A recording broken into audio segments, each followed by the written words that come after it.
let's try this out, boys. It's been a while since I used this setup, so hopefully hopefully she's decent. Looks so far so good. Let me know if you guys can hear me. Everything's good, and then we'll get kicked off.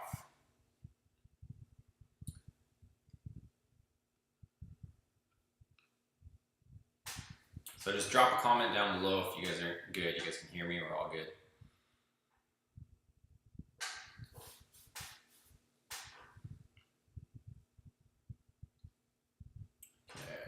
While you guys let me know, I am going to, actually I don't even have to, I can see other comments here, so we're good. We are good.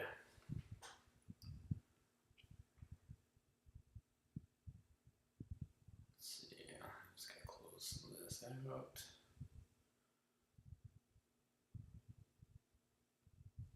Alright, all good? Okay, cool. So yeah, we'll give everybody a chance to join in. We'll see what you guys are saying. I should actually change this chair. This chair is, give me 1 second, because I know this chair is gonna drive you guys and me crazy, because it's squeaky as all heck. I'm gonna swap this out.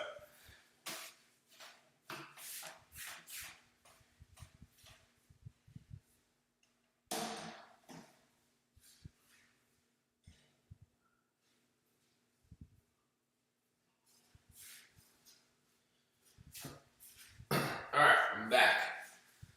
Back with a chair that actually has tight screws in it. Yeah, I threw that chair together real quick last time I went live with you guys, just for a few minutes.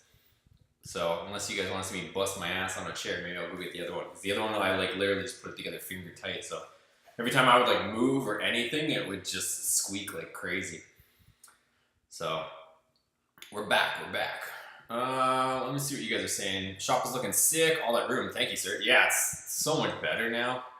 And I still gotta get organized and all that stuff, but just the setup is gonna be so much better having all this room and all that stuff. I've just been so freaking busy, and even like, so when I made like the SRT10 videos, like when I was editing them, I was kind of like just looking at them, like the content as far as like, you know, just the fact that we took the SRT10 and towed it across the country with the trailer, like that was all cool, and it was, you know, something not a lot of people do, but at the same time, like, I was just looking, like, I was so drained, you guys. I don't know if you can tell based on, you know, my usual content and stuff. Like, I was so wiped out. Like, by the time I, like, ran around like a chicken with his head cut off over here, and then, you know, getting stuff wrapped up, organizing everything, and then jumping on a plane, flying over there, putting the trailer hitch on it, and then going and pick up the trailer, and then trying to make sure the differential is going to be, like, our rear axle is going to be finished, you know, raising the rear of the truck, like, it just went on, and then, like, loading up the truck, putting all my stuff in the trailer,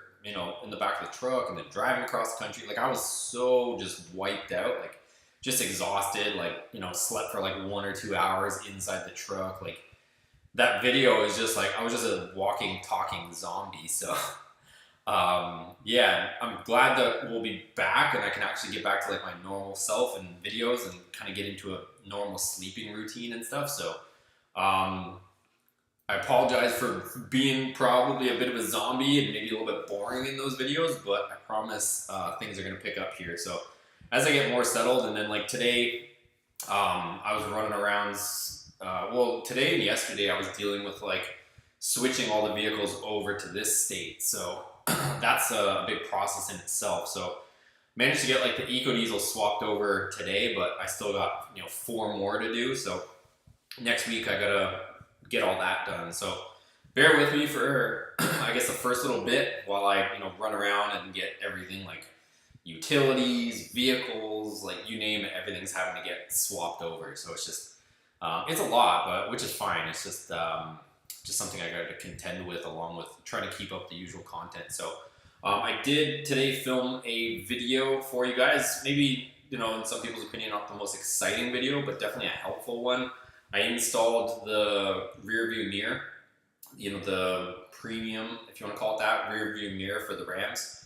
So I ended up installing the one that's got, you know, auto dimming, automatic headlights, like high beams, automatic wipers, like all that, you know, wipe sense, auto sense, whatever. But more importantly, it's got the microphones in it for the Uconnect. So now the Bluetooth actually works. And I was editing that video right before it popped on here and was trying to, you know, sneak a quick bite to eat in the midst of everything. So yeah. Another thing I was finding out too, if you guys do or don't already know, it's I managed to get a half decent price, but insurance prices in Florida, like you have to really be careful. Like if I just like called up the insurance company and was like, oh yeah, I just, you know, want to switch my insurance, like it would have been almost double. So I had to like go crazy and like shop it around and stuff. So managed to, you know, come up with a price that was reasonable, but you know, initially it was like something insane, like, you know, $8,500 a year for insurance for the vehicles, which was gonna be wild. Anyways, let me see if I can burn through some of these comments. MOPAR Fest at the Battleship in Mobile. You guys always make fun of me the way I say mobile, but I always laugh because like mobile or any of these words, like I swear everybody pronounces them different. So like the spelling of, you know, M-O-B-I-E-L. Did I say that right? Like automobile, everybody says automobile. And then if you say like T-Mobile, nobody says the E, but then if you put it in, you know, if you put, like, since everybody's car guys, automobile, everybody says that. And then you take a word like, you know, mobile Alabama. I don't know if you guys are calling it mobile or mobile. Like everybody keeps trying to correct me saying it's mobile or M-O-B-E-E-L or whatever you guys want to call it. Americans say like the same word with the same spelling like 10 different ways, and I think it's crazy, but that's the end of my rant. Kevin says, becoming my favorite YouTube channel. Cheers from Ontario, Canada. Thank you, sir. Back where I'm from. Mr. J. Magoo, glad to see the vehicles are all home. Yeah, it's nice to have everything under one roof, like I was saying. Now I can just focus on you know, getting back to work and stuff, which is the plan now. Yo, John, what is that? Beto? Is that his name? Beto at On the Gas just picked up a 99 Sport Ram. They want to do a Hellcat swap. Nice. That'd be cool. That would be cool. Straight Pimpin'. What's up? What's up, Matt? McDonald time. That's right. He's got the. That's so funny. That looks like an actual Big Mac with fries. Hell yeah. I could go for some of that right about now. McDodge's. I was actually working on the McDodge's shirt for you guys. I didn't forget about that. I actually finished a shirt, McDodge's shirt. I had it all finished, and I goofed, and I somehow exited the program and completely lost it. So I'm actually working on it. I just haven't finished it yet, amongst a million other things I'm doing. But it's on the list for you guys. Henry says, John, what mischief are you getting into today, or did you take a well-deserved break? No, I definitely didn't break. I was at DMV for a few hours. I was on the phone for several hours getting insurance stuff, and I also filmed a video, so I've just been going crazy again today. Never a day off, which is fine. I'm not complaining whatsoever. It's just definitely wasn't a rest day. Reaver says, let's go. Yes, sir, let's go. One ugly DAC called Wi-Fi guy. Yep. Yeah, Wi-Fi's been better, that's for sure. I wouldn't say it's been perfect. I would like for it to be a little bit better, but so far so good. It's not terrible, but it's not amazing. Let's see. McDonald's or the MacBook. Rude Mopar dude, what's up? GarageWorks, what's up, GarageWorks? I can hear you. Okay, we're good. Sounds good. Sounds good. Audio's good. Will, what's up, John? Good evening. What's up, Will? Who else we got up in here? Who else we got? Let's see. Kevin says, what is your favorite part of the Hellcoda? That's a tough one. Initially, it was supposed to be like my favorite part would have been the, you know, the power, obviously, and the engine. Shoot, that's hard. I mean, because originally the interior, I wasn't initially thinking that I was gonna swap the full interior and have all that, but I would have to say like getting like getting on the skinny pedal and having that supercharger just like, and just ripping the paddles, like the paddle shifter, like whatever part of that you want to say is my favorite, that's probably the best part. Like just being able to put it in a sport or track mode and just slap the paddles and just listening to the supercharger whine, like laying into it or hitting the paddle and hearing it downshift and blip with the supercharger whine, like that's my absolute favorite like experience on the Dakota. And I guess that's kind of like a combination of the interior and the engine, but that's like my favorite part of it is just being able to just hit the paddles and just listening to that thing go crazy is probably the most exhilarating part of that truck for sure.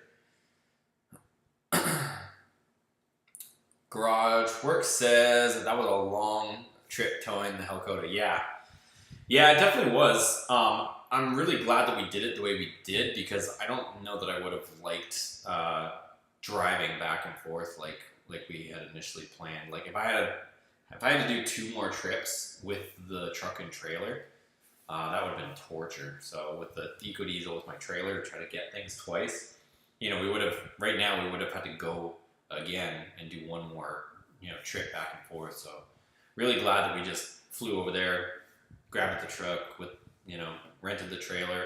And the trailer rental was like really cheap. Originally I was going to buy one of those trailers because I figured having one of those open deck trailers would be kind of handy to have. Because if I can put that open deck trailer behind the Eco Diesel and I see a good deal somewhere, I could, putting that behind the Eco Diesel, like it'll still get like 20 miles per gallon towing that trailer down the freeway without anything on it. And then if I were to put something on that trailer, it'd probably get like high teens. Like I'm willing to bet I would probably be able to get 18 to 20 miles per gallon towing with the Eco Diesel with an open deck trailer. So originally I was going to buy one, but then when I went and priced out a U-Haul trailer, that trailer was only $160 to rent to take it from Dallas all the way to Tampa. Like it was a no-brainer. $160.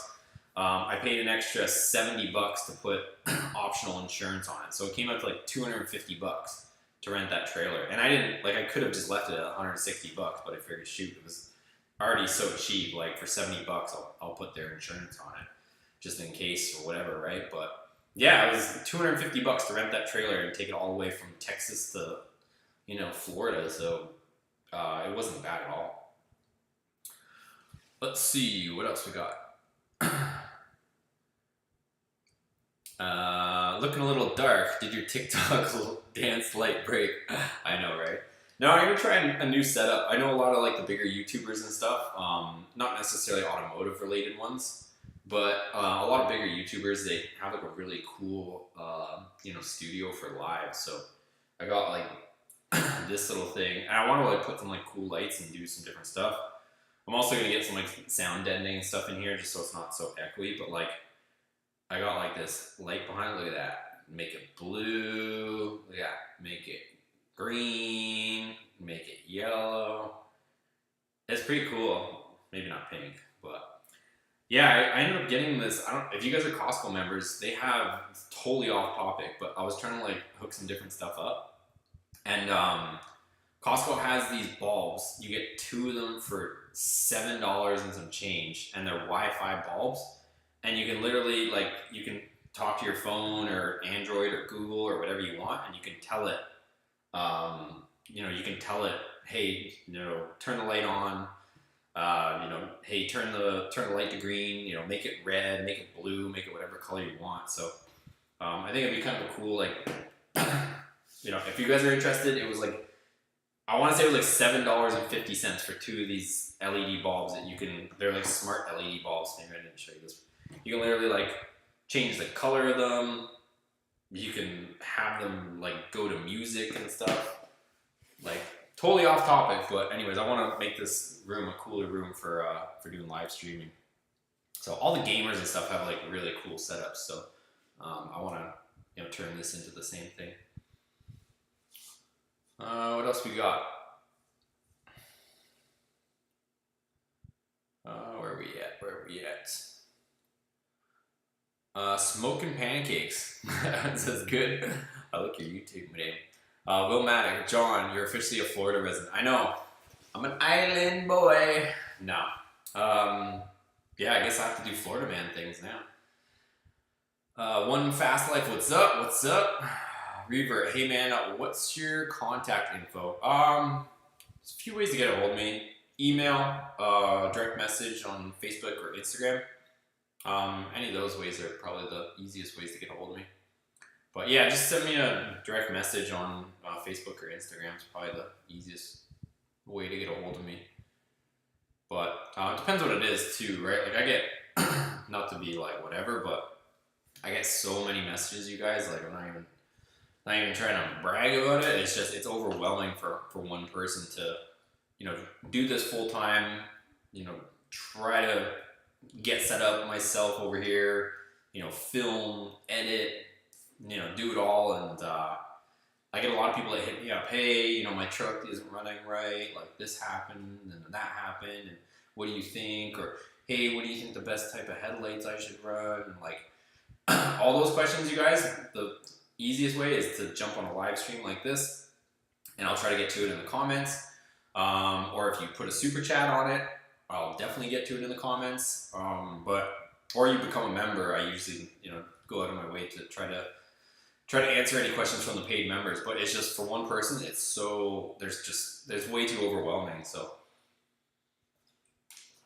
as I get more stuff set up too, I'm gonna be offering and I've said this before in a few live streams, but I'm gonna be offering some services too. So if you guys want like a one-on-one something, or you want to do like a paid video response, whether it's, you know, me reviewing your truck and I can make a video of it, and share it with everybody.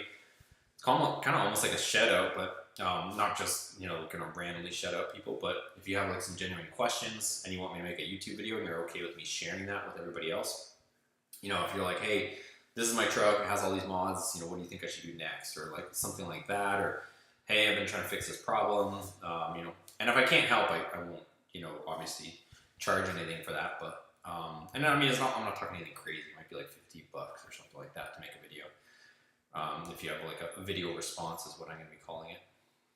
But yeah, some other YouTubers are doing it with different stuff. Like there's some like different guys that I follow, like, you know, different dudes and stuff. Like there's like guys that, like, you know, they're having like issues with girls or some crap, and they'll send in like a question, hey, you know, this girl doesn't like me, I don't know what I should do. And then they'll like give $50 and the guy will like give like a response. So I've seen like some of those videos. So yeah, I'm gonna end up hooking it up. But let me see what you guys are saying. Ricochet, what's up? What's up, Boosted? What's going on, man? We're just kicking it on a Friday, so we're gonna be back on the routine. So we'll play it by ear, like whether Fridays or, you know, Saturdays work better for everybody. We'll start getting into a routine where, you know, I'm gonna be doing as much as I can with you guys and stuff. Now that I have my own spot, like definitely gonna be cranking out the content. So we're gonna be full steam, boys, and at the same time, like, you know, Friday night lives or Saturday night lives or whatever we choose, like it's gonna be a routine thing as well. So just give me like another, like, I want to say week or two, get like completely settled in, get all the, you know, new location nonsense out of the way. Like today I had like some guys quoting me on tree removal stuff because I gotta, like, you know, do some stuff. There's like a tree that's like getting into the shop, so when I try to record, there's like a tree that's like bouncing off the shop, and it sounds like I'm in a soup can with like marbles. So I'm trying to attend with that, along with, you know, registering vehicles, insurance, utilities, changing licenses. Like it's a lot. So but at the same time, I'm here. I don't have to, you know, travel anymore and go pick things up. So yeah, I'm all positive here. But yeah, let me get settled in for the next couple weeks, and then, but either way, I'll make it a thing to do the Friday night live, or if everybody prefers, we can switch it to the Saturdays or something. All right, let me keep ripping through the comments.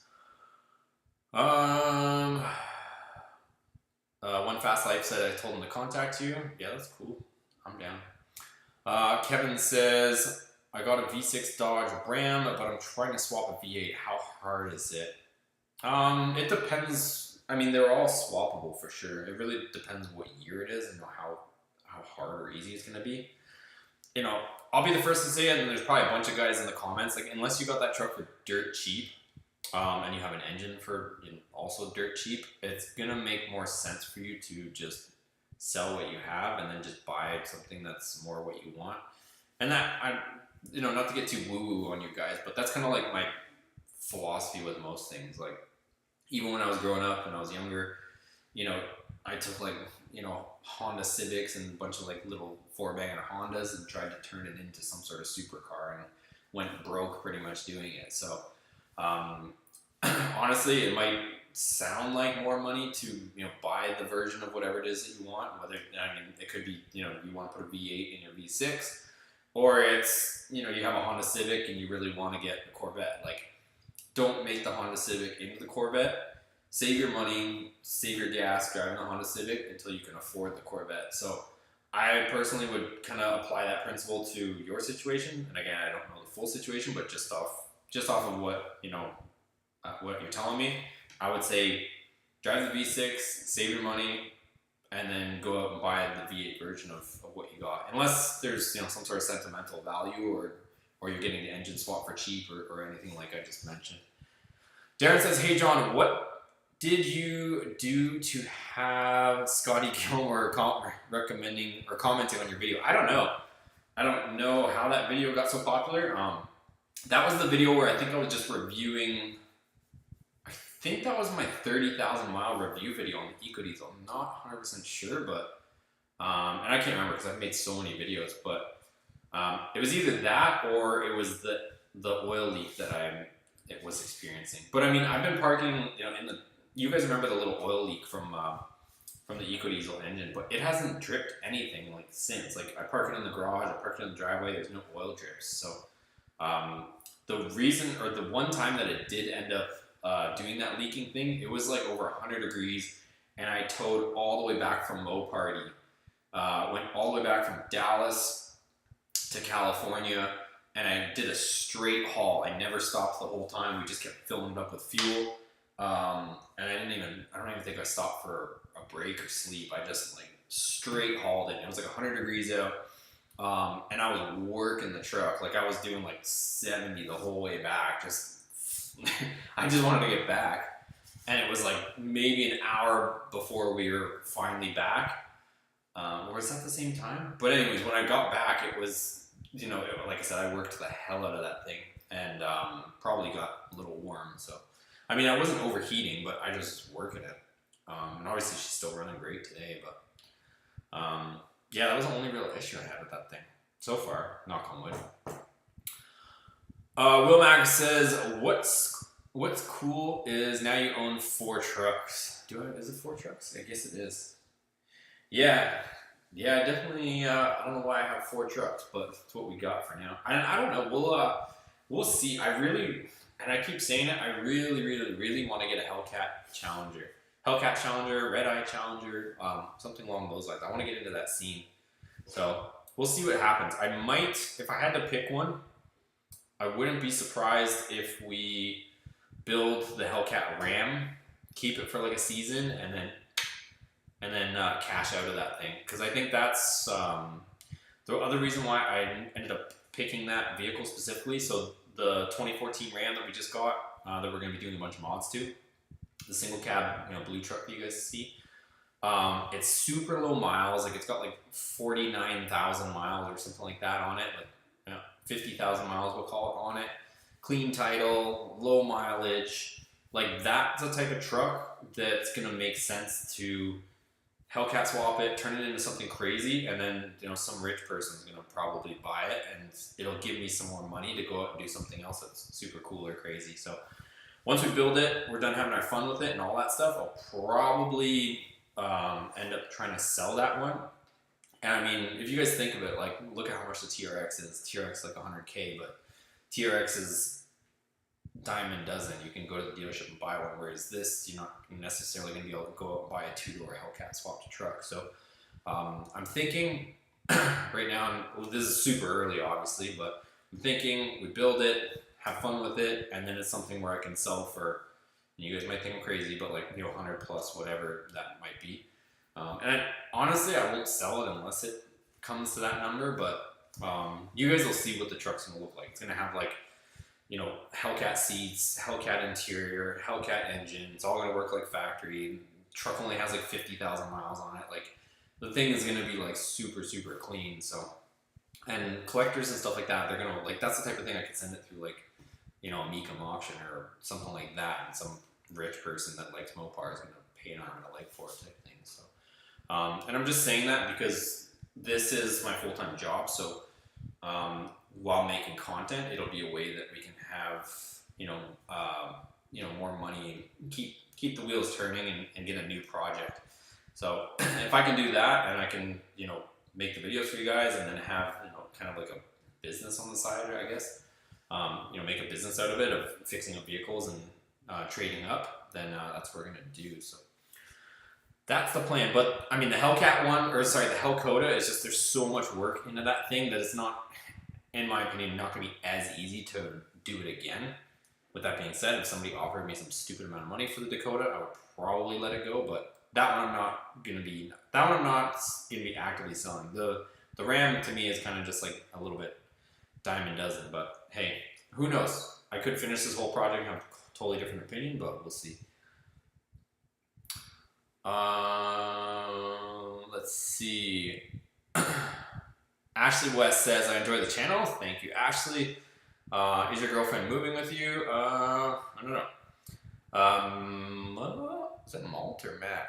I bought the LED fog lights you reviewed. They blew my mind. Thank you for the tip. V-Lab going there. Yeah, I don't know how long those videos or how long those bulbs are going to be that cheap for, but yeah, that's awesome. Oh, also, Charles Miller, welcome to Team Boosted. So Charles is a member. So Charles, make sure you send me that email so I can get your, I don't have it right here, but your sticker package out. So I'll get that out of the mail now that I'm here. Actually can get it out. Let's see, keep working through these comments with you guys.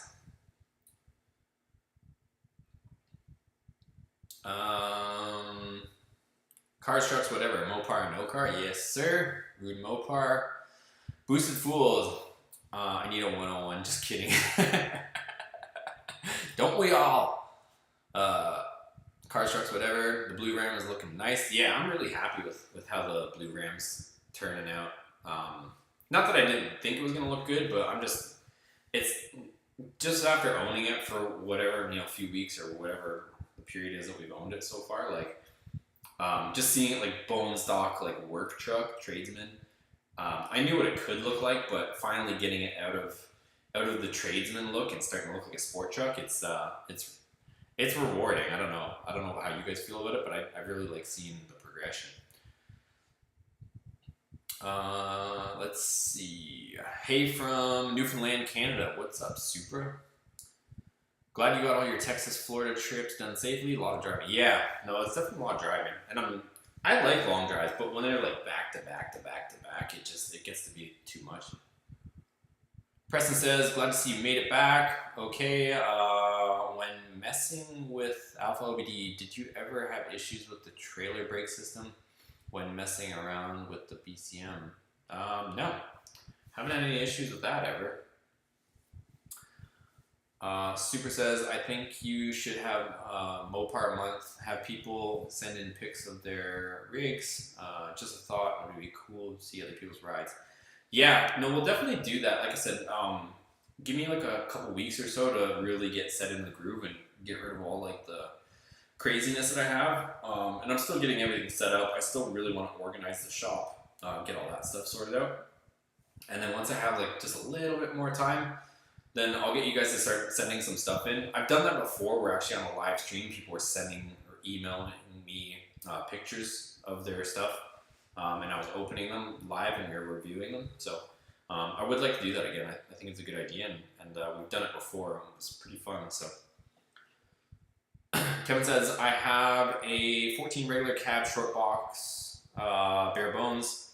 Hemi has a single exhaust from the factory. What's the easiest, inexpensive way to get some better performance upgrade from the exhaust?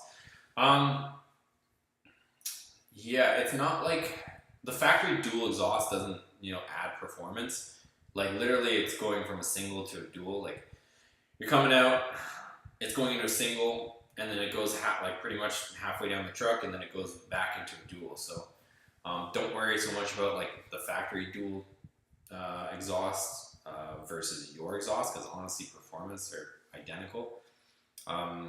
But yeah, as far as if you're looking for exhaust performance, if you want to go like true duals, depending on what you use your truck for or where you live, like long tube headers are going to be the best bang for your buck. Exhaust manifolds that you can get that are, emissions compliant. So shorties with keeping your factory Y pipe with the cat, those that have a gain into them.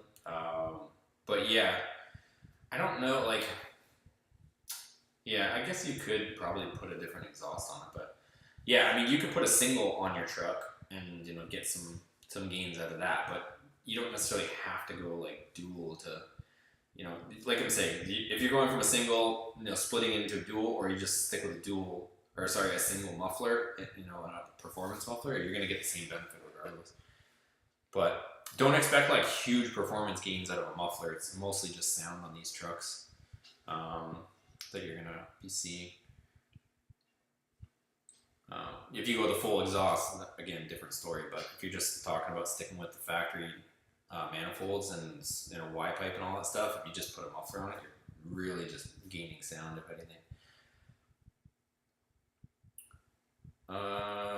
Let's see, Frank, welcome to Florida Bureau. Oh, Kevin, one last thing before I move on. A lot of times you'll see guys selling their factory exhaust, so that's the other thing you could do too. Because like I said, you could unbolt, like for example, like how I took off my factory muffler that goes into duals, like a lot of people are just like almost throwing those out. So you could probably get a factory setup and you can bolt it up to your truck, but you'd have to get the dual rear bumper. Frank says, welcome to Florida, bro. Thank you, bro. Kevin, cheers from Ontario, Canada, by the way. Love your channel. Thanks, Kevin. Appreciate it. I'm doing my best. Chris, any plans for a 5th gen Ram? Yeah, I'm down. I just, trucks are not trucks in general. Just everything's so expensive right now that, we got so much stuff that I'm just sticking with what we got. And I do have to get like I gotta get a diesel truck at some point, or not diesel, but like I gotta get an actual 2500 truck at some point here. Because I think I probably still keep the Eco. I don't know. Let's see what happens. I really do like the Eco Diesel. I know everybody doesn't like that truck, but hold on a second. Let me hold that thought. We got a super chat. Let's see what it is. Main key? Main key. Did you have a question? Let's see. Thank you for the $4.99 super chat, though. If you have a question, let me know. Because like I said, when somebody does a super chat, it really it pops up on my screen. So I definitely make it a point to give back to those that are donating to the channel. Because like I said, if you guys do or don't know, this is like a full-time gig for me at this point. So like a couple years ago, I guess it is now. A couple years? Yeah. I was working full-time and I was doing this on the side, but with all the like shutdowns and stuff, now I'm just 100% this. So yeah, this is like my full-time gig. So any support, even if it's just giving a thumbs up, since we got 46 people in here and only 33 likes, these are free. Help support your boy over here. But yeah, let me know if you have a question. I appreciate the super chat. But yeah, as far as 5th gen stuff, I will get one eventually. It's just right now we're just so tied up with the 4th gen builds, and I really enjoy my Eco Diesel, and I think I'll probably end up keeping it for a while. Like I don't know, worst comes, like that thing saves me with fuel prices and all that stuff, and just the economy that you get out of that Eco Diesel. Like even if, again, I'm not trying to like jinx myself, but even if it grenaded, the amount that it's saving me, I wouldn't even care if it grenaded. As long as it didn't grenade at the wrong time, like if I'm trying to tow something to an event and it like caused some huge delay. But honestly, I wouldn't even be mad if it let go, just from how cheap that vehicle is to operate and the savings. If you think about just me driving all over the country and stuff, I put like 40,000 miles on that thing. A lot of it was towing. And it's been getting like phenomenal mileage the whole time. So it's probably already paid for that engine in just fuel economy based on the mileage we're throwing at it or getting out of it. By the way, badass shop and trucks. Oh, and can't forget the ACR. Thank you, sir. I appreciate it. Welcome again, Charles, the team boosted. Jay says, hey, what's up, guys? Trying to squeeze it more power out of my 06 or 05? 06 PT. Waiting on a MOPAR Stage 1 tune as well. Hope it rips. That'd be alright. Yeah, you don't see too many people modding those. I remember back in the day, they used to have like a ton of like stage kits. Same with like the SRT4 days. Matt says the Challengers are ugly to me. I love the Chargers. I'm more the, yeah, I'm the other way. I really like the Challengers and the two-door. John says, what got you into making YouTube videos and to make your YouTube channel grow? I thought about starting my own channel, but nervous. Yeah, I mean, as far as like, you know, what got me into this, I'm going to be dating myself here, but even when I was like in my teens, back then it was the forums. So everybody used to be on the chat forums. So whether it was like the Honda forums or Dodge forums or any of those. So depends how old or young you guys are on this live right now. But for the young bucks, and I'm not calling myself super old by any means, but before YouTube, what everybody would do is they would go on a forum, and if they were doing something like any sort of install, they would take a picture and then they would write what they were doing, and they would post another picture and they would write what they're doing. And it was like, before YouTube, that's what people would do. So they'd be like, hey, then you remove this screw, and they would talk about it. And then, hey, the next step is to, you know, unplug this thing, and they would tell you what they did there. And that's what it was. So I was doing that even from like age 16. I was part of like the S2000 community, and I did like full wire tuck.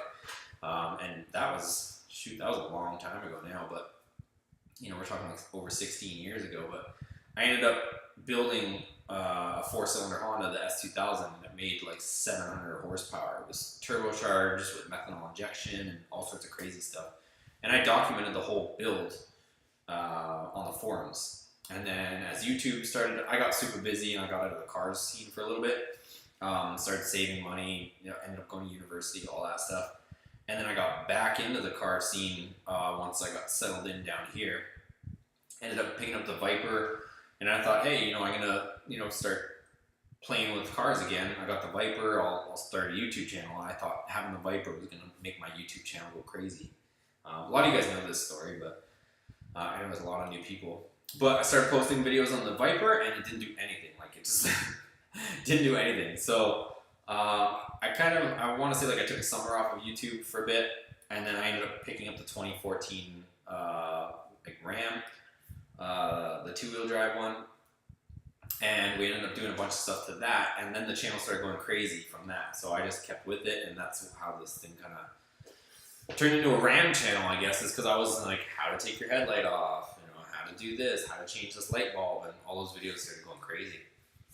But yeah, as far as like, and I was actually having this discussion today with somebody, like, it feels weird doing YouTube videos at first until you get into the swing of things and it actually starts doing something. Like, I was joking around, like talking to a camera like a lunatic, like as if you're talking to somebody, like having a full-on conversation, like, hey guys, today we're gonna do this, and you're just talking to this lens, like, to like somebody that was watching it, like you probably look like a psychotic person. But when I was explaining that, you know, at first it feels super weird, you're super awkward, but after a while, like the connection starts to come through where it's like, now when I'm talking to the lens, I don't feel like I'm talking to a camera like a crazy person. I feel like I'm talking to you guys, because a lot of times, like, you guys will comment something the time before, so I'm telling you guys, hey, you know, I heard you guys before, you know, you guys said you want to see more of this, so I'm showing you more of this. Or, hey, you guys had a question about this, so I'm telling you about that. So actually, like, you start to get that connection. But yeah, I mean, if anybody, you know, not just you, but if anybody wants to start a YouTube channel, I would say go for it. It's just, it's a lot of work. It's definitely a lot of work. And I don't have days off, but like, and I was also explaining that if I had a day off, this is probably what I would be doing. So it doesn't feel like work. It's like, here we are on a Friday night, and I'm sure like I could be going out and going to the bars or doing something or watching Netflix, but here I am with you guys. But you know, I enjoy this stuff, so it doesn't really feel like work to me. So, but yeah, I will tell you guys it is a lot of work. But there's also some YouTubers that, you know, they'll post one thing a week and they've got millions of followers, and it's super easy for me, or for them. But this channel hasn't gone that way. But either way, I'm not complaining. So I would just say do it, go for it. There's what's the saying? You miss 100% of the shots that you don't take. So. All right, let's see. Draven, I think that's how you say it. This is Florida. It's always season here. That's right. Been a minute, but glad to see your rising success personally and professionally. Channel is blowing up with great content. Thank you, man. I appreciate that. Frankly, like all the content, everything from the ring alarm to swap meets. Yeah, I've been posting a bunch of stuff, and like I said, even just like tech stuff, like this silly light that I got behind me, like, and I'm gonna be doing a bunch of other stuff too, setting up this place, you know, security and you know, alarms and bulbs and Wi-Fi. There's gonna be a bunch of videos coming from that, because when I first got this place, I have Spectrum internet, and the router that they supplied was like, I couldn't go more than like 30 or 40 feet from the Wi-Fi, otherwise it would just drop connection. And I did a bunch of research, and I spent like, seems expensive, but I spent like $250 on this new technology, if you guys are like computer nerds, but it's like a Wi-Fi mesh system. So basically it has like these, it looks like soup cans. I got it over here if you can't see it. It's like a little like soup can, and you put one here, and what it does is that signal broadcasts out, and then you put another one, like, I guess my hands over here, you put another one like here, and then like the signal carries from this, and it just jumps. It just keeps extending the signal. So now I can go, you know, a few hundred feet away to the shop and have full Wi-Fi. That's why, was it last Friday or whenever we did it, I was able to actually do a live stream from the garage with the internet that's here, and I was like, you know, a few hundred feet away or wherever I was. So I'll share that stuff with you guys on the other channel once I get settled in. I've just been trying to like set everything up just so we can get back to work here. But appreciate it, man. Thank you. Wishing you continued success. Thank you, sir. All the best to you as well. Jay says, I got a 6-speed Challenger Hellcat if you want to swap out the Hellcoda for a bit. Alright, deal. Imagine telling a boomer that Hellcoda is a 2021 truck. I know, right? What is your best quarter mile time? It really depends what we're talking about here. But yeah, I mean, Hellcoda hasn't made a quarter mile pass. That's like a whole other subject I could go off on a tangent on. Yeah, we got to fix the vibration, but it's not just me. There's other people that are breaking these, you know, 8 HP 90s in half.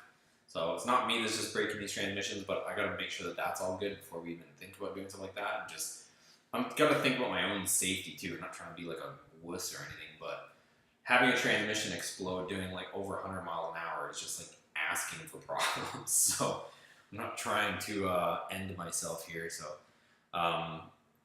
yeah, I got to make sure that truck's really, you know, good and fine. And we got, you know, me amongst other people have to get to the bottom of this vibration issue before we can go full send. So, but in the meantime, while I'm working on the vibration issue, we've got the other exciting project going, which is, you know, the Hellcat swapped Ram, which we'll be working on too. But I've listened to your guys' feedback. Everybody wants to see 5.7 mod stuff first, so I'm going to be taking my time with that stuff, documenting all that stuff. We've got a ton of mods to do with the 5.7 before we ultimately end up yanking that engine out. So we're going to do a ton of bolt-on stuff, get all that stuff all rigged up, and then we'll end up, we'll either spray it or we'll boost it. And then once that's all good and you guys are good with the extent of the content on the 5.7, then we'll yank it, Hellcat goes in, and then we're into a whole new ball game. So either way, I'm excited. But yeah, we got a lot of exciting stuff to look forward to.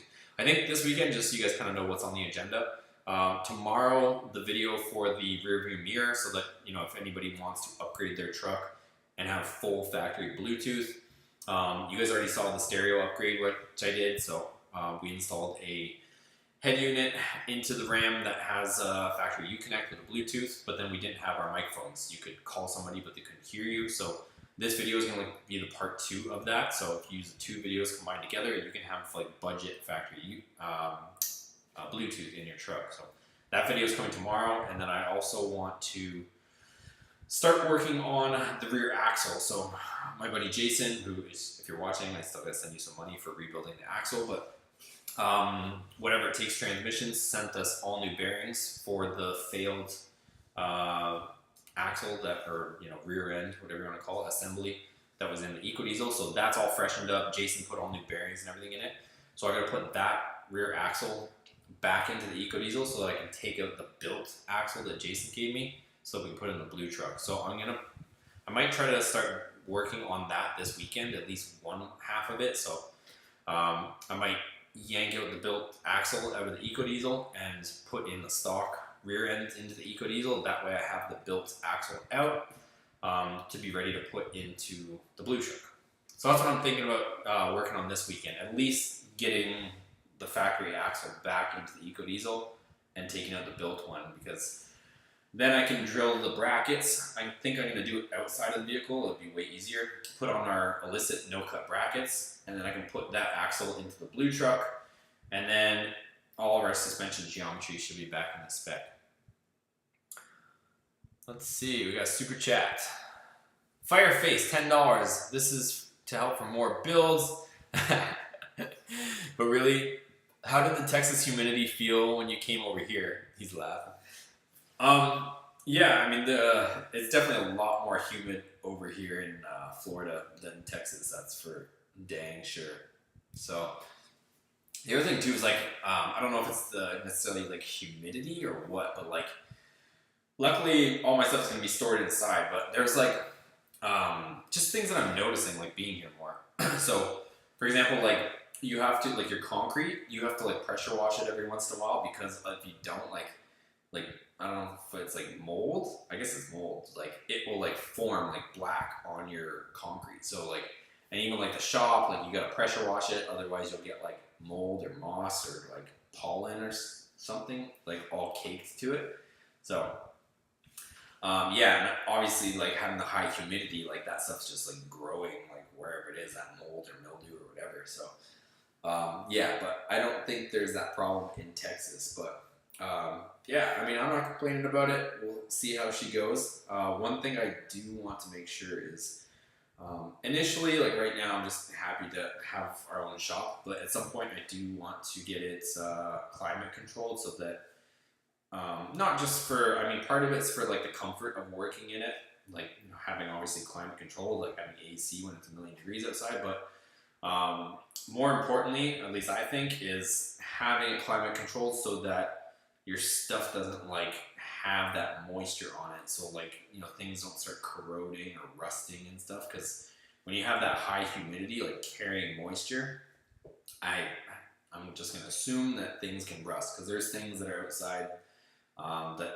you look at and they're like rusty out here. So especially like if you drive, like if somebody's like left like a car parked outside, like not necessarily like abandoned car, but like if there's just like, for example, like an automotive shop that has a bunch of vehicles parked outside, you'll see them like green and like all looking like moss and like mold all over them. Whereas if you had a car or truck parked outside of like, California, Arizona, Nevada, even Texas, like the car just looks maybe sun faded. But out here, it's like if you leave something out here, it's like going to try to like return back into the earth or something over here. It's like a whole other ball game. But appreciate the super chat. Thank you. Let's see if I can rip through some more comments here. Also, Fireface joined Team Boosted. So again, send me and for those of you that just became members too, you do have access to special like emojis. So if you haven't already seen some of the guys dropping them, like it's all a bunch of MOPAR emojis, which is unique to this channel. Like I uploaded those for you guys, so you get access to like the MOPAR, hemi, Viper, full send. I think you guys have seen in here. So there's a bunch of them like Dodge. There's like a Hellcat logo, a Elephant logo. So once you become a member, those emojis become available to you. So you should be able to see them there too. Let me see, where are we at with these comments? You guys are live in the chat, so I'm trying to keep up. Let's see. So yeah, as far as quarter mile, I haven't. I think that's where I was at the comments for Fireface's question. Yeah, I haven't ran quarter in the Dakota. I ran the 8th. I can't even remember what we ran, but I know we trapped at like, I think it was like 100 and something miles an hour. We were ripping pretty good when that thing broke, so kind of sketchy. Fireface also says, I'm gonna get to Fireface's comments because they donated a super chat. Much appreciated. I'm planning on doing a 6.4 swap with interior 2 painted yellow, calling it Hellcoda. That would be pretty badass. So there was actually, I don't know if you saw, but there was actually one at MOPAR and had a scat pack in it. And actually, or 6.4 I should call it. But actually, Holly's test mule, the one that they developed, the bracket system that we used, their truck, their shop truck, is a 6.4 as well. So yeah, I mean, that's going to be plenty of motor. I mean, the Hellcat's obviously like, crazy or overkill, but 6.4 would be, more than enough power to go have a ton of fun with. And you guys already know, like, there's a ton of potential in the 6.4. Like, you can do a ton of stuff as well with that. Let's see if I can keep these questions or comments in order as much as possible. Florida in here. Did you move out to Florida by yourself? I got family here. Let's see. I've watched too many videos from the TV to not get on the computer and become a member. Thanks for your content. Okay, appreciate it, Charles. Thank you. Storm says 6.4 manifold swap. We're all waiting. Yeah, so if you do or don't know, I do have the 6.4 manifold as well, so we're going to be doing that. So I just have like a certain progression of things I want to do. So as far as where we're at, I do need to, this week is another, along with getting, all the, stuff about like registration and all that stuff sorted out here. I need to get the rear axle, the built rear axle into the blue truck. Unfortunately, before I go back to the track with the blue truck, I gotta get a built drive shaft in it. Otherwise, we're just asking for trouble. So a few things have to happen before we go back to the track. Rear axle has to go in, which that'll be in this week for sure. I'm gonna try to reach out to some companies, see if they want to work together on a drive shaft. If not, I just gotta go out and just purchase one and get it over with. I need a built drive shaft, and then I also need some better shocks. So in order to maintain like the stability on the truck, like going down the track and not be sketchy, need to get better shocks. So, and I do need to get a drag pack of some sort so that we can actually, we're not gonna, even though we did it the first time, like just because we were, didn't have a place, I'm not planning to be going down the strip with 22-inch heavy, like 90-pound wheels every time. So yeah, those things have to happen before we go to the track. And I want to set some numbers for you guys with the current mods, just so that you guys that have these trucks can be like, oh, okay, John went so fast with, bone stock truck.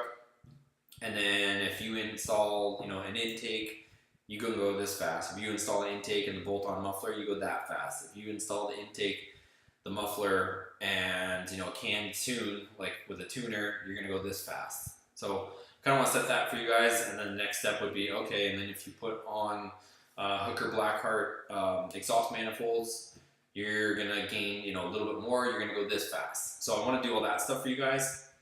Then we'll go long tube headers and full exhaust, show you guys that, and then with all those simple bolt-ons, then we'll go 6.4 manifold, see where we're at. Also, I have to fit the E-fan, electric fan, somewhere into that whole equation, along with the thermostat. So all that stuff, we'll do full bolt-ons. I don't think we're gonna do a cam. Don't quote me. Something could pop up or something could change, but I kind of want to keep the motor mostly stock. And then we're either gonna add boost or spray to kind of wrap things up. So that's what you guys can expect for that stuff. But that's gonna take honestly, it's gonna take a few months of. I would think a few months of doing all that testing for you guys. Another factor is we're going to be coming into the summer months, so I don't know how good of times we're going to be setting because it's going to be hot and absolutely wretched as far as temperature everybody always tries to set their good times in the winter, so just something else to consider. But yeah, that's the plan. All right. Matt commenting on Charles becoming a member. Yes, sir. Ricochet says, best bang for buck, performance mod on 5.7 is an unlocked ECU and a tuner with custom tuning. You get a nice bump in horsepower, torque, and can tune for other mods that you put on. Yeah, I mean, I have to agree. I would have to agree. It just depends. Like, as soon as I say that, or as soon as the words come out of my mouth, or I read your comment, I already know what the person's going to say. They're going to say, I don't want to void my warranty, or it's too much for an unlocked PCM. So I get it, right? Like, some guys don't want to go that route because the moment they start tinkering with their factory PCM and stuff like that, it's just some of these guys, you know, for obvious reasons and for valid reasons, don't want to mess with their warranty. So that's why a lot of guys look to, like, you know, bolt-on stuff. Something I'm going to be bringing back for you guys, like the bored out throttle bodies. So they're looking at throttle bodies, intakes, you know, even intake manifolds, exhausts, headers, stuff that they can all put back if they ever needed to, in case, you know, some warranty stuff came up. So I get it. Like, I can't knock the guy that's in that position either. You know, doesn't want to fork out money if something goes wrong. So I see both sides of things. So I try to put myself in your guys' shoes as much as possible. Matt says, man, the operations at work have been quiet until you went live. Now they're all calling. Damn, that's no fun. These trucks are so computer controlled. They definitely are. I have to agree there. Jenry says 2,500 is the way to go. Yes, sir. I'm pretty sure it's the same Jenrys that gave us the Uconnect, so thank you, sir. But I agree. I think, like, for towing and stuff. But, I mean, I don't tow that much, at least yet. Like, I don't know. We're going to end up going to MOPAR. Might try to go to Carlisle, depending on how scheduling is and stuff. But, I mean, a couple events isn't really worth getting a 2,500 for. But we'll see what happens. Kevin, no problem. Hellcat Plymouth Prowler Rat Rod. That would be cool. We just got so much stuff on the go at the same time. Smash that thumbs up. Only 11 likes. Thank you, sir. I show 54 likes on my side, but if you haven't already, give me one of these. It's free. It supports the channel. Supports your boy over here. Cars, trucks, whatever. It says, I am about to tune stage 2 delete with the transmission tune on my 2018 Eco Diesel. Right on. Right on, right on. Kilmer says, how are you liking the new place? I love it, man. It's nice. The house is nicer, you know, way more space, you know, shop, all that stuff. So definitely a huge improvement over our last situation. It's just taking me a little bit to, you know, get settled in and get set up, but no complaints for sure. Currently working with McNeil Racing off-road fenders to make my Ram 1500 a wide body slammed race truck. Any advice? No, I don't really have any advice on that. That'd be pretty cool though. But yeah, as far as advice, I mean, I can't say that I've done the same. So I don't know maybe if I did have some advice, I would say start with like the bushwhacker flares and just start modifying those, just make them bigger or something, because at least it's a starting point as far as the mold. Charles says 2016 Ram Limited daily driver, finally looking to transition from stock. It has a Ram air ride suspension that I've grown to enjoy, but looking to lower a little and level to match what's to come. Right on. That'd be pretty cool too. I don't know offhand if somebody's like, if there's any like, I don't want to call it hacks, but like if you can like reprogram to let the factory air ride drop lower than what it does. I would assume there's got to be somebody that would reprogram it so that like, I know there's different settings with the air ride control. Like if you hit it into like, you know, the different ones, if you put it into like, just change different settings. So like a regular ride, maybe it's lower. When you put it into lifted mode, maybe it's like a normal ride. Like there's got to be somebody that can reprogram it. And maybe there already is. I've never had the air ride one to really pay much attention to it, but I would assume somebody's got to have that programming capability. John, I saw the S2000 on TikTok a couple days ago. The guy you bought it from when it fell off the lift. Yeah, some of those videos were surfacing again, which is another, like, I don't, that's the other thing too, when some guys were asking me about like how I got into YouTube or whatever, like, I just, sometimes you never know. You can do a bunch of stuff on YouTube that you think is going to hit or going to go crazy, and it just doesn't. Like, I thought getting that car all messed up would, make for good content, and, everybody would want to see that car that famous YouTuber had, come back to life, but it didn't really do much for the channel, so we ended up dumping it. I liked that car, it was fun, but every time I posted a video of it, it wasn't what you guys were into, or and YouTube never really suggested the content to other people, so just went ahead and scrapped that project.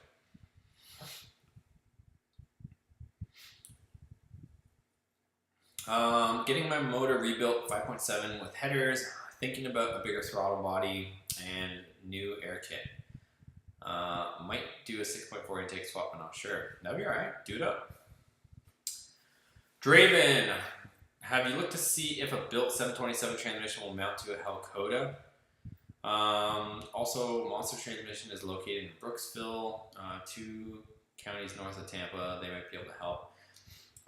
You could, because the bell housings are all similar on the MOPAR stuff, so technically you probably could, but it's just, I really like the functionality of the 8-speed, like having the paddle shifters, being able to use them, put it into the different sport mode, track mode, auto mode, like having those features is so nice with that thing that I wouldn't want to undo that. So, and like, I mean, the truck is fully functional. It does whatever it needs to do. The only thing you can't do is, go to the drag strip and do like, 140 miles an hour with it, which I don't know, unless we cage it, I don't really know that I want to be doing 140 miles an hour in that truck either. Let me hit the fan for a second.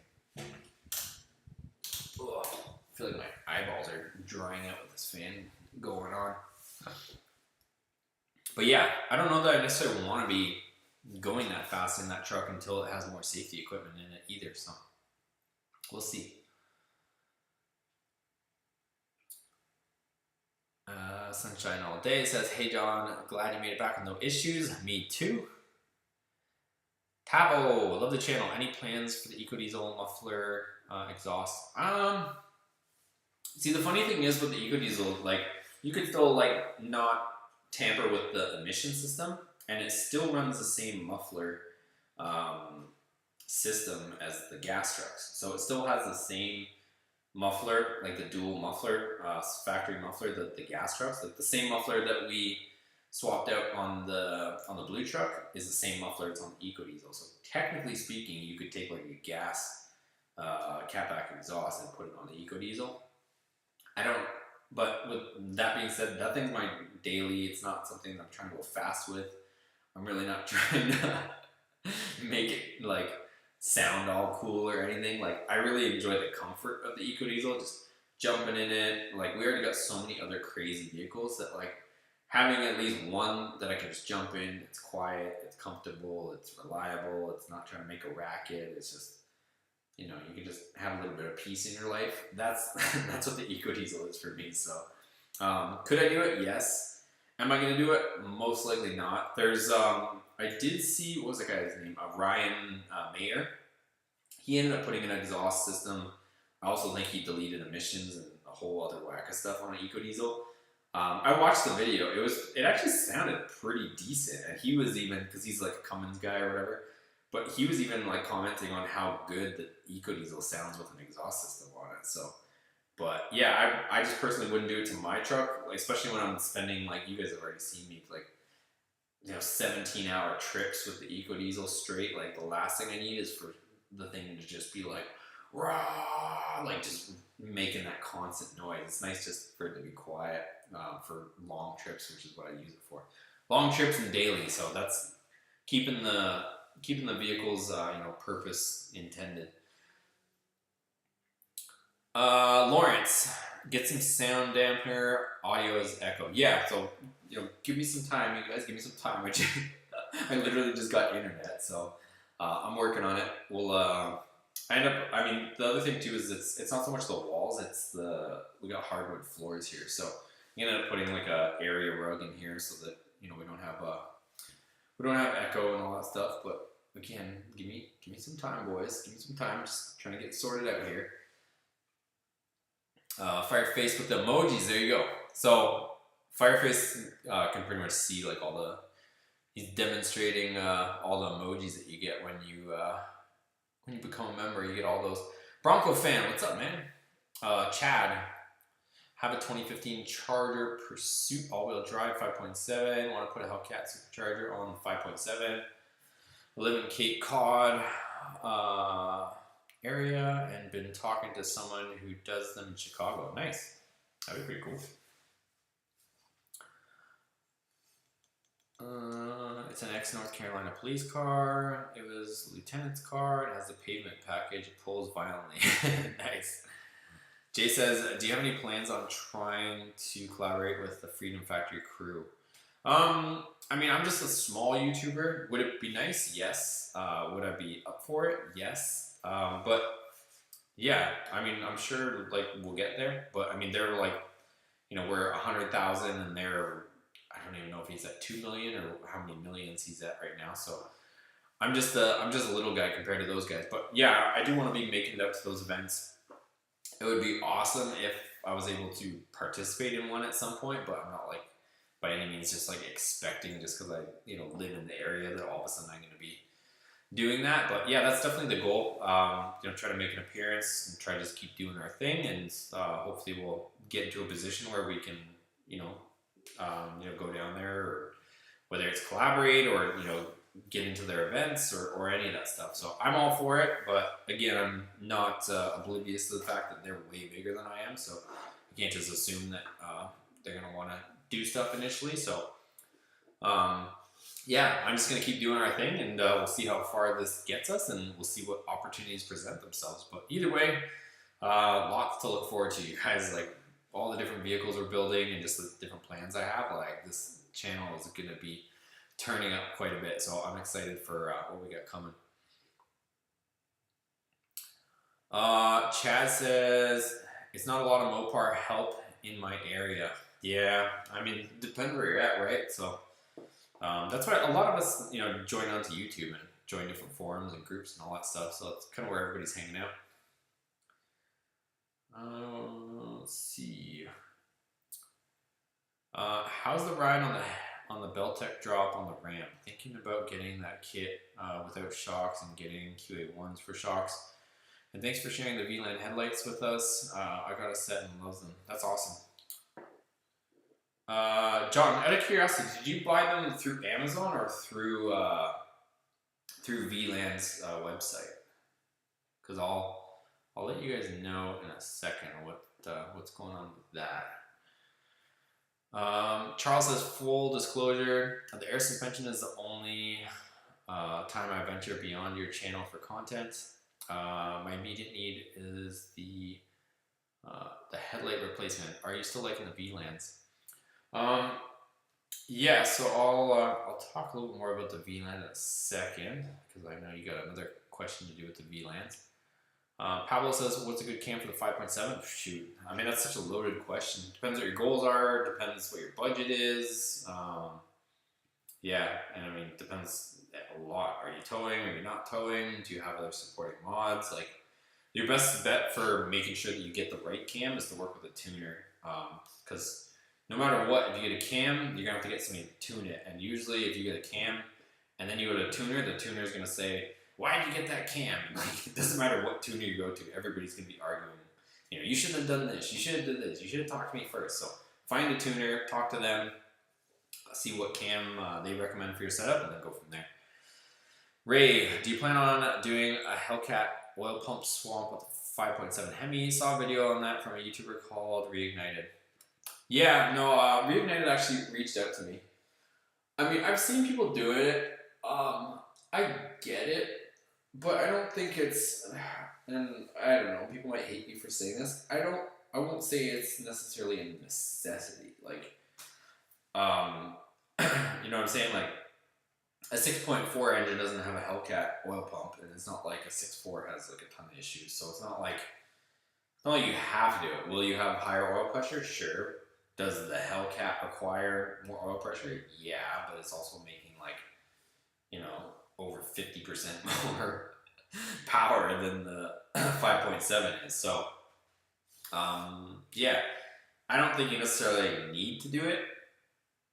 Again, my opinion. Maybe he has more reasons. I haven't watched his video on it, so like I said, I'm not knocking him for suggesting it, because I know other people do. I know, but that was on a 6.4 actually. I know Incredible Hemi, he just put like an upgraded oil pump on his 6.4 build that he did. So I know guys are doing it, but I wouldn't say that's necessarily like a cause of failure. It's just like added insurance. So it's not like you just run the factory 5 point. Like in my case, it's got a just a factory oil pump. Am I gonna hurt things with just leaving that oil pump? No. Like, is it better to have higher oil pressure if I'm running crazy amounts of power? Yeah, probably, but I'm not gonna be running insane amounts of power. And even on the last truck where we had a Pro Charger, we were almost into the 11s on a crew cab, and we were running the factory oil pump, and that truck had like 120,000 miles on it. So yeah, I mean the motor is fully stock, fully factory. So I wouldn't like I said, I'm not gonna do it more than likely to this one, but I won't say you need to. All right. Let's see, and then I wanted to wait till Amazon for ease of purchase. Okay. Yeah, so, and then Charles also has a VLAN question, and then I want to comment on the VLAN. I see there are two options with the VLANs, projectors and regular. What kept you from getting the projector style? So, yeah, let's talk about VLAN. So on the VLAN headlights, like I said on the last live that we did, the live stream, like full disclosure, VLAN sent me those headlights, but it wasn't like, how do I say this? It wasn't like the company just, because I get this as well. Like sometimes companies will send me messages or emails, and it's just the nature of it. Like, hey, we really like your videos. And I'm just kind of generalizing, but I'm just telling you guys how this thing works. Like companies will send me messages. Hey, we really like your videos. Can you make a video on our product? We'll send it to you for free. So I get a lot of those videos, and that's just, with as the channel gets bigger, more of those opportunities show up. It is what it is. But on the VLAN headlights, I had actually seen those headlights, and I really liked them, and I haven't really seen anybody running them, more or less. It seems like everybody's, either running like the Morimotos or Alpha Rex or the more expensive ones. But I wanted to try them out. So I actually approached the company and said, hey, we make videos, blah, blah, blah. Would you be willing to send us a set? So they agreed to send us a set, and I didn't really, there's a bit of a communication barrier, because I don't know where the heck they're from, somewhere probably overseas or something. But anyways, they just said they would send me a set. I was just thrilled that they wanted to send me a pair of them to try out, so I wasn't really too specific on which ones they were going to send. So they ended up sending me the reflector ones with the clear corners, and that's the ones that I tried out. But like I said, I initially wanted to try them regardless, and I was very close to just purchasing them myself and figuring whatever it is what it is. But they ended up sending me those ones out, the reflector ones. I actually reached out to them to see if they'll send me the projector version so that I can compare them for you guys and see which one's better or whatever. I haven't heard back from them. The other reason why I was asking about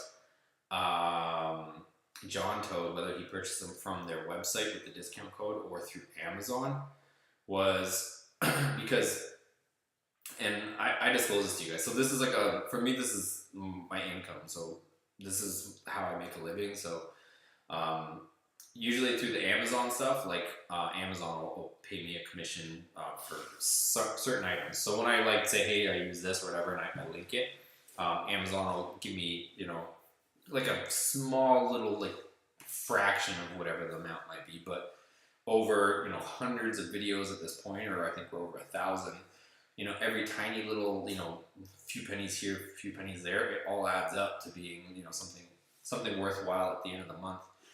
So when I link something on Amazon, and it's not like I'm shoving it down your guys' throats, usually it's something helpful or something that I tried, I found a good deal on or whatever. But that ends up generating income, which helps to, you know, fuel the channel and be able to afford to do this. It's not like I'm a millionaire just sitting here making videos on my own dime. Like, I have to come up with ways for this to make money so that I can continue to make this and do this for you guys. But the VLAN company offered to give you guys a discount and do it through their website.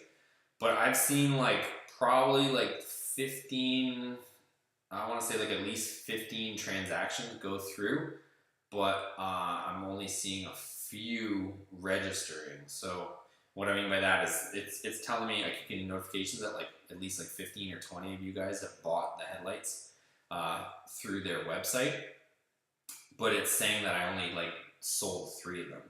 So something's a little bit fishy going on. I'm kind of a little bit suspect to the whole thing. The only reason why I'm telling you this to you guys is because like, you know, I made the video for the headlights, and I gave you my full like honest opinion. I said, hey, like, and I even showed you guys, hey, this thing isn't wired properly. Like, I don't know how they felt about that, but I wasn't gonna lie to you guys and, you know, feed you guys something that wasn't honest. So that's the other thing too, is like, I'll always keep it 100 with you guys. So even if somebody sends me something for free, and I remember, I don't know if I posted on the main channel, but I think it was probably one of my other channels. Somebody sent me like a jumper pack, like some, hey, you want to try our booster or jumper pack for your car? And I was like, sure. I hooked it up and it didn't even do anything. And I literally made the video and I put it up and I said, here's your review of your product. And I don't think they liked it, but I wasn't going to tell you guys, oh, well, this jumper pack is like the best jumper pack. So any of the stuff that I suggest, if it's bad, you guys know from me that it's like, I'll tell you guys off the get-go. But I genuinely do like the headlights. Are they for the faint of heart as far as wiring them up? No. If you already have factory projectors, they're plug and play. You don't have to mess with any wiring, plug them in, you're good to go. But you will have to, even if you do have factory projectors, the factory system isn't going to like the fact that you have a high beam, LED for your low beam and your high beam. It's still going to throw an error code saying that your low beam and your high beam is burnt out. So you will have to use Alpha OBD to program that if you guys are in that situation. So yeah, so you'll have to use Alpha OBD to turn them off. So like I said, do I like the headlights? Yes. Can I recommend them to everybody to install? It's going to be a little bit more of an advanced install. It's not truly a plug-and-play setup. Only way it could be like 100% plug-and-play. Just thinking if that would apply. I still don't think that would work, actually. Because I was going to say, if you can get different adapter harnesses for your headlights, and some of them will have the load resistors built in. You guys have seen them. They're like those, I don't know how many sitting here, but they're like those like goldish colored load resistors that you can wire in line, because the LED low beam and high beam that come with the VLAN, it's going to be a lower voltage, or not voltage, but a lower like amount of watts that it's going to pull, and it's going to trip the system. So you have to either mechanically fool it, so you have to add resistor to it to bring that resistance back up, or you get Alpha OBD and you reprogram it, say it's got LEDs, and then the code will go away. So, but with that being said, with the advanced install, I do like the headlights. I think they're a really good looking headlight. How they compare to the projectors, I don't have any real world experience for you guys on that, so can't say the projectors are better or the reflector housings are better. I drove around. I haven't, obviously you guys know I just got back from Texas, so haven't driven a ton with the reflector housings. I drove around for a little bit at night, nobody high beamed me back. It didn't seem like it was like a ton of glare. I don't think when I looked at the reflector housings, it doesn't look like the cutoff is like completely clean. If you look at like the garage door, it kind of like goes like this, and there's like a jump. There's like a couple peaks in it looks like, but it does look like it stays more like generally pretty low. So I think you'll be okay. And they're super bright. Like the VLAN reflector housing headlights along with the $10 bulbs, that setup is like way brighter than the EcoDiesel with the like $100 or $120 projector fog lights with the factory projectors with HIDs, 55-watt HIDs in it. So, and my EcoDiesel setup is a really bright setup, but the VLAN setup with the $10 LED fog light bulbs, that is like way brighter than my EcoDiesel setup. So yeah, hopefully that helps or explains a little bit more. What else are you guys saying? Caden, hey man, Los Santos misses you. I know, right? If you guys do or don't know, I not that I have a ton of free time, but I do have Grand Theft Auto 5. That and Rocket League. If you guys want to add, if you guys happen to play PlayStation and you're on like PlayStation Live or whatever, I don't even know what it's called.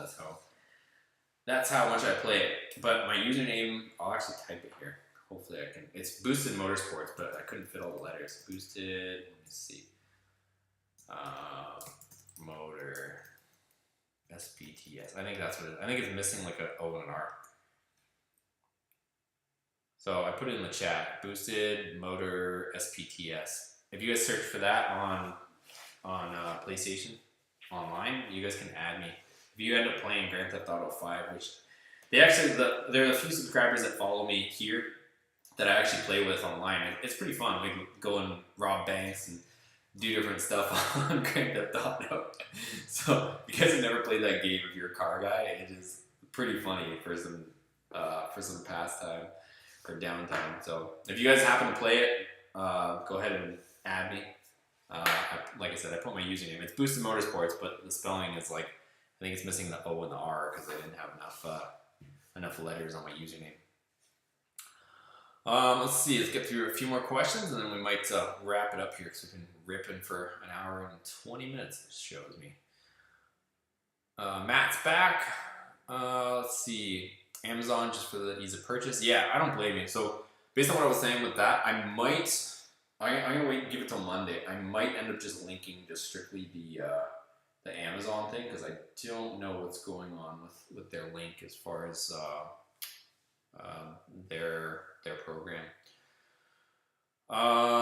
Just curious, based on eyeballing it alone, do your Hellcat seats look like they'd remotely fit in your 4th gen single cab?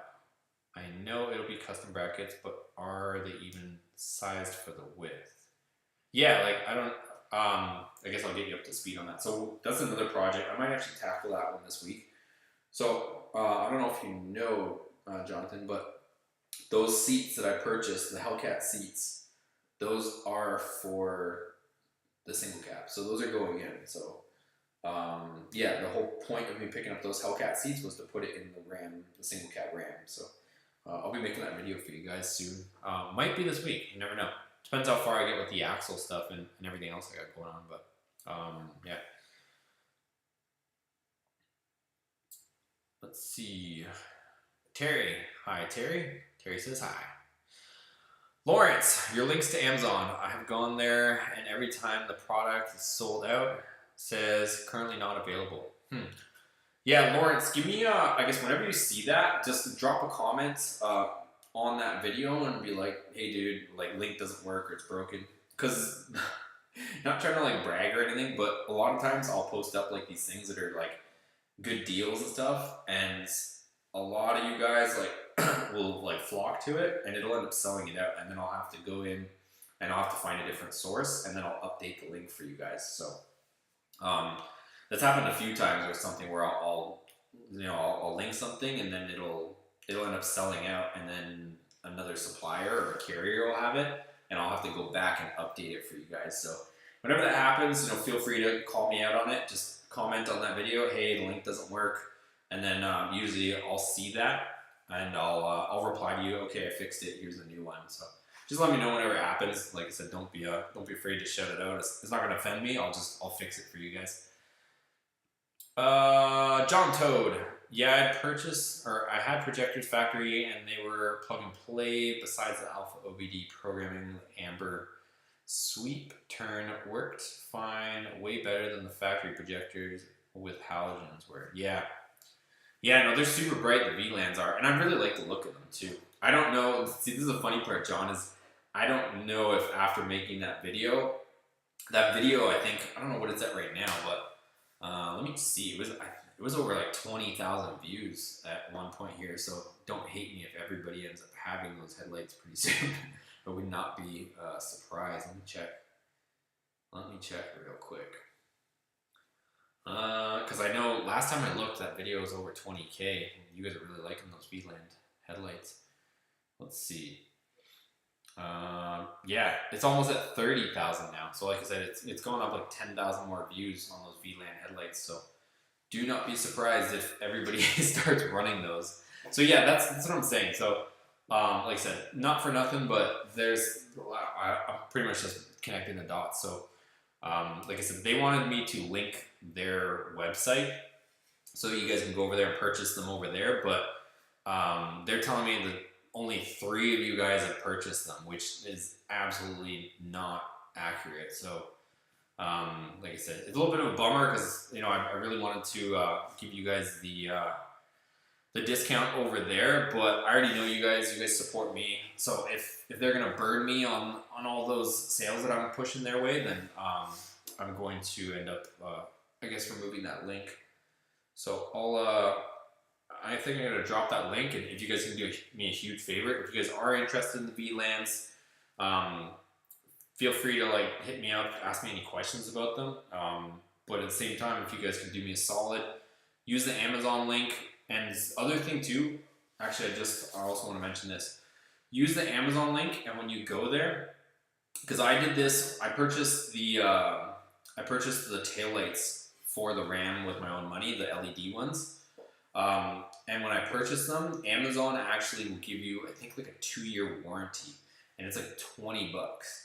So I would highly recommend you to go to the Amazon link and purchase them there, and then purchase the warranty through Amazon, because if anything breaks, if you get condensation, if something burns out, any of that stuff, you can get like a $20-something warranty through Amazon, where they just take it back, no questions asked.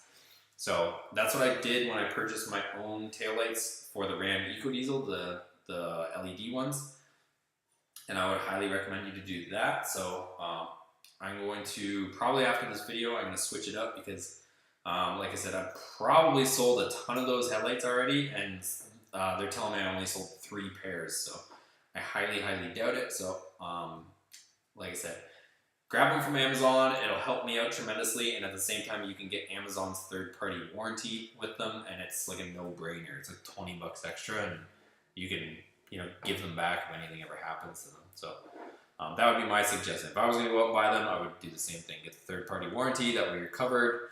And if they break, you get full money back, or you can get an exchange or return or whatever. Let's see. Dan says, when is the 4BT swap? I don't know. I don't have a plan anytime soon. Henry says, what are you working on tomorrow? Tomorrow, probably going to try to put the factory axle back into the EcoDiesel. That or replace the fender on the Viper. One or the other, or maybe both. I gonna get working on a bunch of stuff. Mark, what's up, Mark? I'm just wrapping up. We've been ripping for about an hour and a half, so probably gonna wind down the live stream here, unless all of a sudden 100 people jump in. Glenn says, if you can't dodge them, ram them. Bronco, thank you for the $10 super chat. Congrats on the growth, or channel growth. Thank you, sir. I appreciate it. Yeah, it's been good, you guys. So I can't thank you guys enough for making this all possible. And at the same time, hopefully it comes through that I'm a genuine dude. Anything that I try to share or suggest, hopefully it comes across with my intention, which is to be helpful and help you guys out.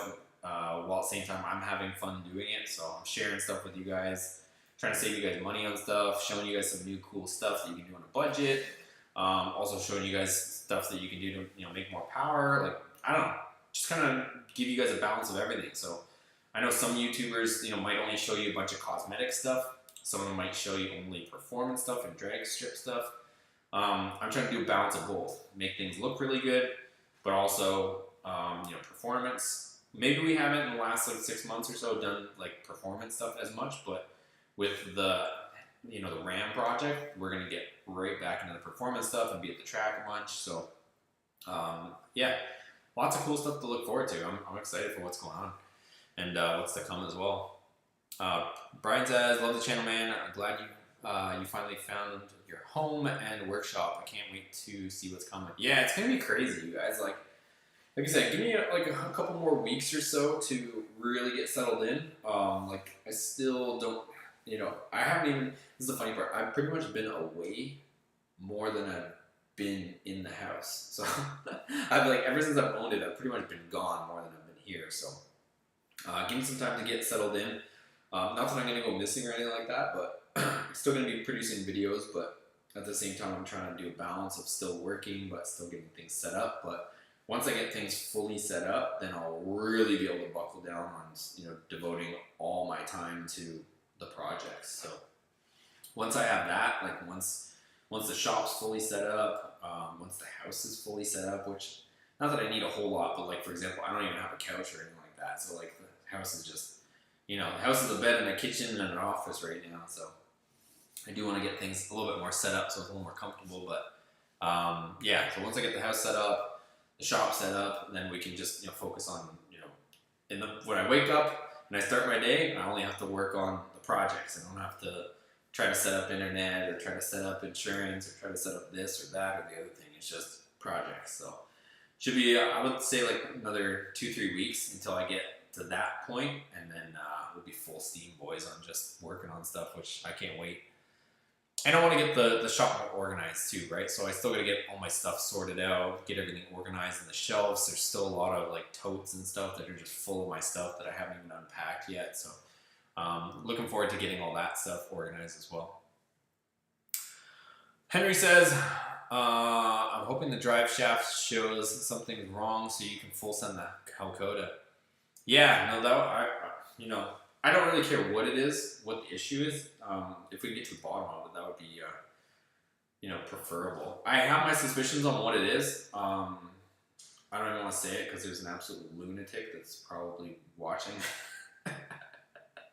I don't know. If you know, you know. There's a few guys that have explained the situation too, but I have a definite hunch on what's causing the vibration. There's a few commonalities in the failure that I had, as well as the continued vibration and the failure that Jason had, breaking his 8HP90 in half as well. He broke a brand new 8HP90 in half. He's currently running another 8HP90. I pray for him that his doesn't come apart a second time. I've expressed to him what I think it is, but I know he's going to go back to the track with the same setup. So I know he's not to say that he's neglecting anything or nothing of that nature, but there's one piece and part in particular that I am pretty confident is causing the issue, and my setup and Jason's setup both have it in common. If you know, you know. But like I said, I've reached out to that company about that part potentially, having something to do with it, and the representative absolutely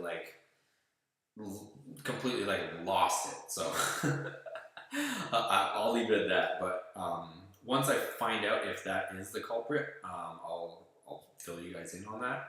But pretty sure I know what it is. But until I confirm it, I'll leave it at that. So just know that I'm working on it. I will get to the bottom of it. But at the same time, I don't want to just, as much as I'd like to take to the track and see what that little thing would run, because the thing would be insane. One, I don't want to break another transmission. Two, I don't want to jeopardize my safety. Having a transmission grenade at 100 and something miles an hour is not by any means safe. So yeah, both those things definitely play a big factor in it. Plus, just the labor and wrecking things, destroying things. It's not safe. So once I get it all dialed in, if everything's working smoothly, then we can discuss bringing it to the track and running it, which I know a lot of guys want to see. And I would want to see, but I don't have the confidence in it right now to even think about doing that. So, what else? A Josie? Hi, how you doing? Good, man. Good. Hope you're doing as well. Hope you're doing good as well. Henry, you gotta share at some point. I know, right? Yeah, like, and I need to talk to some higher ups at that company too. So if I do end up finding that part to be our issue, I gotta reach out to some higher ups at the company, because I was talking to a representative of the company and the person was absolutely a lunatic. So completely unprofessional, like just, yeah, I can't even describe, like there's not even words I can use to describe like how unprofessional and just absurd the conversation was that I had with this person from this company. So like I said, I'm a pretty straight shooter with you guys. I told you some of the stuff with the headlights that we tested. I'm telling you stuff about some of these other parts that we're using. So just know that I'm not afraid to call it as I see it. So if I see a problem part, I'll let you guys know what's going on and what I'm doing to fix it, so that if you guys ever follow along and do something like this, you guys, aren't going to be led the wrong way, or or hopefully that's coming through that, I'm not going to suggest something to you guys that's not going to be something good, because I want you guys to, like, when you guys watch the channel, if I suggest something, you guys are going to be like, oh, okay, yeah, I trust this guy, he's not going to, like, blow smoke or something. So hopefully that comes through already for you guys, but that's kind of the way I want to run the channel. So that way, if you guys see something, you don't have to second guess it and be like, oh, cool, it worked for him. I know he's not going to, like, he's not going to lie, or he's not going to, like, try to just sell me some snake oil. Like, if he did it, I have confidence in it that, it'll work and it'll do what he said it's going to work, like, or said it's going to do. Like, imagine, I'm sure there's probably other companies out there, that do that stuff. They probably suggest a product or a part and it just doesn't work, right? Like, obviously you guys are dudes too, and I'm sure you guys watch different types of content on YouTube. Like, I see some guys, whether it's like the health or fitness guys, and they'll be doing their videos, and then in the middle they'll be like, oh, you gotta go out and buy this buy this lotion, this is the best lotion for guys, and it's like, you need a skincare kit, and it's like there's like this alpha dude, and all of a sudden he's like trying to sell some overpriced, like, face cream or lotion to a bunch of other dudes. It's like, come on, dude. Like, really? You're gonna try and sell like some some crappy stuff like that? Like, I don't know if you guys know what I'm talking about. Like, I'm sure there's other examples. Or like, you'll be watching, you guys are all dudes, so you guys probably get the same ads that I get. Like, you'll be watching something, and then all of a sudden there'll be like something for like some crazy overpriced soap, or what's that called? Like, what's that, like, man soap? You guys have seen those soap commercials, and it's like, a $30 bar of soap or something, or there's just all sorts of examples. But I just want you guys to, like, have confidence in when you see something, know that I'm trying to, suggest something that's the best value or a good deal, or that actually works, and it's not like just some BS that I'm trying to push for you guys. So if I get to that point and I become a sellout, I'll let you guys know. But just know that right now, I'm not like getting paid like crazy amounts of money to like sell you guys something that I don't like believe in or something. Let's see. Bronco fan says just a sensor. I wish. Imagine it was just a sensor. If it was just a sensor and I could just swap it out, that would be legit. Henry says, so it's got to be the part because the guy lost it and doesn't want to admit failure. Yeah, I don't know. Like I said, let me confirm some things before I kind of go off on a limb. Like, this guy was losing it so much that I don't know. It was just the oddest thing. So, like, I was just inquiring, hey, have they ever had any issues with this part? And the guy just, like, if I showed you guys the email, and luckily I have the stuff in writing, like, it was just absolutely absurd. So, we'll see. We'll see. If it ends up being that part, not only am I not going to use that part, but I want to redesign everything so it doesn't use that piece, is what my ultimate goal is. So, first things first is I want to, get the drive shaft from the current setup that we have. But you guys got to remember, we've had, what is it now? 2 different drive shafts. So we're on our second transmission, second drive shaft setup. We first had a steel setup. Here, I'll explain it this way just so you guys kind of know what I'm talking about. 2 different transmissions, 2 different drive shafts, and we had 2 different rear axles in there. There's only one piece that remained consistent through our testing, and we still have the issue. So I'll leave it at that. If you guys remember the setup, you guys will know what part I'm referring to. But again, same transmission, same rear end, different transmission, different rear ends, different drive shaft, same vibration. So I'll leave that up to you guys to figure out what part is causing it, but that same part is also used on another transmission that also broke in half the same way. So we'll get to the bottom of it sooner or later here, boys. It's just like I said, between moving and everything else, I didn't get a chance to test it, but I do want to get that drive shaft out and get it tested. That way I can start coming up with some answers.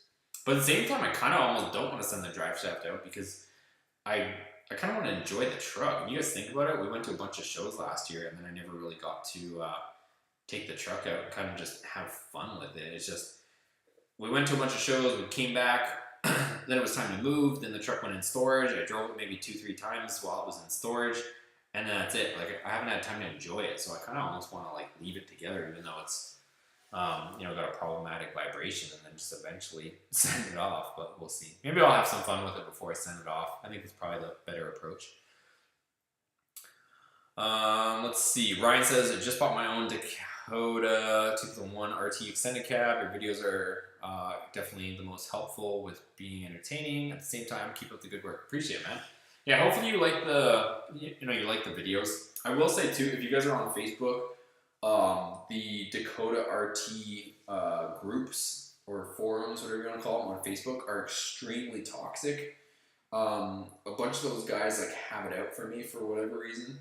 But just know if you go over there, like, you don't need to, like, how should I say this? If you go on the Dakota RT groups on Facebook, those guys are like know-it-alls. So if you're like a new person and you ask a question, every single one of them will just roast you and just like belittle you. So like that group is just like full of a bunch of like cucks. So just try to avoid that group if you're new to the Dakota scene. I mean, by all means, go out and try it. But I've just seen everybody get roasted on there by a bunch of cucks. So I just I wouldn't go there if you can all avoid it. But yeah, guys will tag me on certain things, and then people will like, oh, Boosted Motorsports, he doesn't know what he's talking about, and like everybody thinks their truck is like the best over there. So yeah, and they think they're all know-it-alls, and they think everything is like there's Anyway, I'll leave it at that. So just know, like, if you guys are on that group, don't bother tagging me because it just brings unnecessary drama. But if you guys, like I said, feel free to go and check it out. But if you do go on there, just know that those guys are absolute cucks. So yeah. Glenn says, have Scotty look at the Coda. I know, seriously. He'll be able to figure it. Lonely milfs in your area. I know. All the time. Shane says, I get my truck back from the tuner tomorrow. Super excited to get it back. Where can I find a drag setup for my 2005 Dodge Ram? Luckily, your bolt pattern is still the same as like my bolt pattern. So just look for like drag pack and stuff like that. If I'm assuming you're talking about the wheels, so you can run the 17-inch. You should be able to run the 17-inch like drag pack. So like depending on how expensive you want to go, it's hard to find them used. A lot of people like that sell them used. They end up getting snapped up pretty fast. So yeah, like Race Star is a popular one that's affordable. Bogart is super expensive. Weld is super expensive, but those are some options for you. Henry says, if it's the part I think, you should ask Clay what the coupler is that they use on top fuel cars to get the horsepower reading. Yeah, like whatever Clay's running on his stuff is going to be completely different, unfortunately, because it's not like they're running like the German 8-speed transmissions. So yeah, I mean, Clay's familiar with the issues that I've been having because me and him both follow each other. But I'll reach out to him. I know he's a busy guy, but he knows that I'm trying to sort out with him. But last time I spoke with him, I don't know if he had anybody that would know exactly what's going on or how to sort it out. What else? How's the Belltech drop quality on the 1500? Thinking about getting it, but can't find a review on it. Yeah, so it's going to be the most affordable setup and the most common setup. I would, if I was going to do it, like I said, you guys already know, like I said, I keep it 100 with you guys. So I got the kit used from Carl. He already had the shocks with it. If I was going to go out and purchase it brand new or something, or however, I would purchase it just the springs, and then go get yourself some better shocks. So go get yourself either some Viking adjustable shocks or QA1. I'm going to be reaching out to both those two companies, see if either one of them wants to work with us. And then I'll be getting either a set of either one of those and putting them on the truck. So I'm going to reach out to them and see if either one wants to work with us. If they don't, then I'll pick one of the two and I'll end up purchasing those shocks and putting them on, because the shocks that they supply are like, honestly, the stock shocks are probably almost better quality, but the problem is you can't run the stock shocks because the shocks that Belltech supplies, they're shorter. There's some guys that do run the long, like the stock shocks, but you're really risking it running stock shocks with lowering springs, because the shocks are what limit the suspension. And so if you put in a shorter spring, if you like go over one of those big dips where like your suspension unbounds and you have stock shocks in there, your springs could literally fall out.